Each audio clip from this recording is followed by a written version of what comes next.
Öncelikle Şanlıurfa'da ve yine Kahramanmaraş'ta vefat eden kardeşlerimizin, çocuklarımızın ailelerine başsağlığı diliyoruz. Allah onlara rahmet eylesin.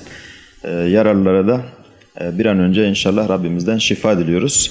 Tabii bu süreçte tek boyutlu değil ama genel anlamda baktığımız zaman artık dijitalin çok ciddi anlamda yayıldığını görüyoruz.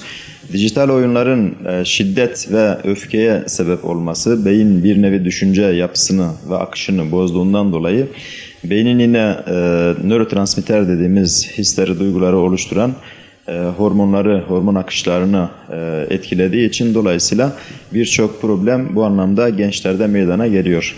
Onun için aileler özellikle çocuklarının daha çizgi film izleme süreçlerinden dolayı dijital ekrana dikkat etmeleri gerekiyor.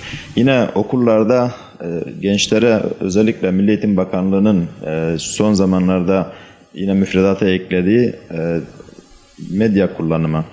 Burada özellikle bilinçli medya kullanımı üzerinden bu dersi de mutlaka seçmeleri gerekiyor. Tabii son olaylar tam patlak verdi artık. Yani aslında olayı nereye kadar götürebileceğini aynı zamanda görmüş olduk.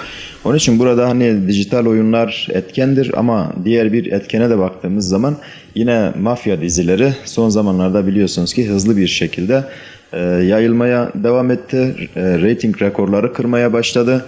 Dolayısıyla anne babalar o dizileri izlerken küçük çocuklarına aynı zamanda bir nevi fetva veriyorlar. Yani çocuk şöyle düşünüyor, babam izliyorsa, annem izliyorsa problem yok. Dolayısıyla henüz beyin prefrontal korteks çocuklarda tam gelişmediği için anlama, anlamlandırma, mantık muhakeme, akıl yürütme, karar verme becerileri tam anlamıyla gelişmemiş oluyor. Onun için anne babalar özellikle çocukların yanında şiddet içerikli dizileri izlememesi gerekiyor. Tabii sabah kuşağı programları aynı zamanda ayrı bir problem. Ama burada özellikle çocukları etkileyen dediğim gibi mafya, şiddet içerikli diziler, filmler bunların kesinlikle RTÜK tarafından yasaklanması gerekiyor. Yani özellikle dizilerde silah kullanımı, ondan sonra şu an yapay zeka da geliştiği için biliyorsunuz adamın kafasına sıkıyor ve orada kan sıçrıyor misal sağa sola. Dolayısıyla bunların hepsi çocuklarda travmalara sebep olabiliyor.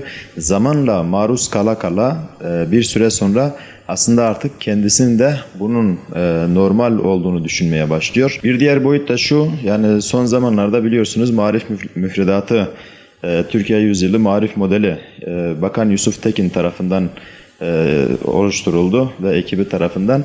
Burada benim aklımın almadığı bazı durumlar söz konusu oluyor. Yani bir taraftan Yusuf Tekin göreve geldiğinden beri emperyalist güçlerin aslında bize dayattığı yani değerler, din, ahlak, merhamet dışı müfredatlar söz konusu oluyor.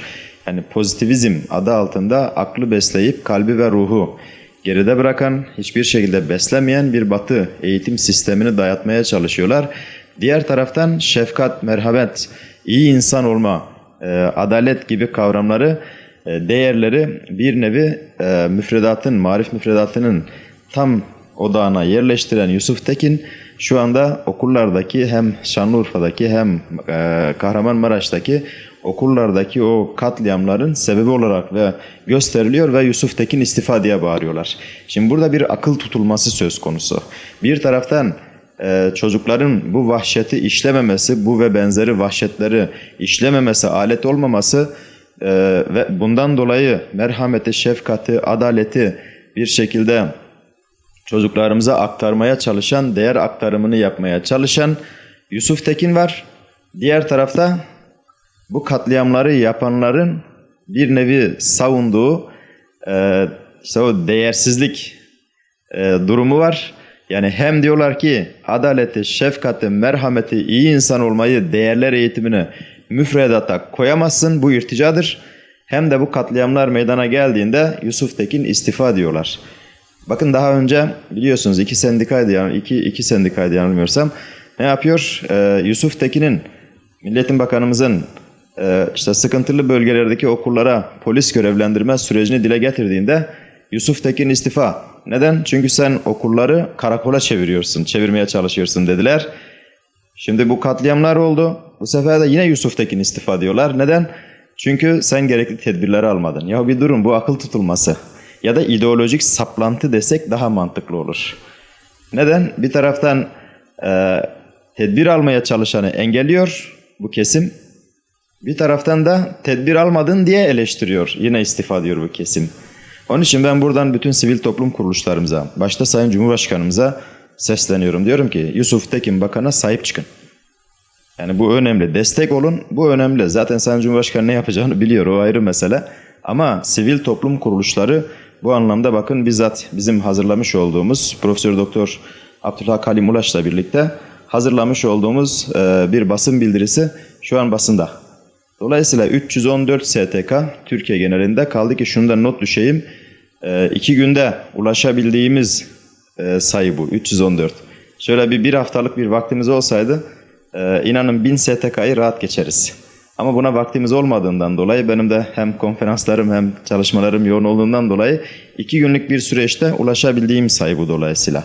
Onun için 314 STK'nın halihazırda basın bildirisiyle biz bir bütün olarak Türkiye'de çocuklarımızın ahlaklı, inançlı, merhametli, şefkatli, adaletli, iyi insan olma yolunda biz çalışan Yusuf Tekin Bakanımıza her türlü desteğimizi ilan ettik. Yine ilan ediyoruz. Bizde değerlerle çocukları yetiştirmeye çalışan bu Yusuf Tekin olur, bu Adnan Kalkan olur, bu herhangi bir insan olur. Ama bu niyetle çalışan ki şu an Yusuf Tekin'dir. Bu niyetle çalışan hiç kimseyi bu azgın azınlığa açıkçası yedirmeye niyetimiz yok. Yani duracaksak sağlam duracağız. Bizim derdimiz şahıslar değil. Yani burada şahsın yaptığı icraatlardır. Yani geldiğinden beri hakikaten bakın Türkiye'de ilk defa Fransız okullarına ya kapat ya tabi ol dendi. Türkiye müstemleke değildir diyen Yusuf Tekin'di. Yine milli manevi değerleri çocuklarımıza aktarmak için biliyorsunuz Milli Eğitim Bakanlığı ÇEDES diye bir proje ortaya koydu. Ve çocuklar hakikaten okulun dışında dahi şu anda değerlerini öğreniyor. Yine saldırıyorlar. Şimdi bir taraftan marif modeline tutup da UNICEF'ten dayatmalardan da alabilirdi. Ama dik durdu. Yani kabul etmedi. Yine saldırıyorlar. Yani bu vatanın evlatları için yaptığı neredeyse bütün çalışmalara bu bir kesim sürekli saldırıyor.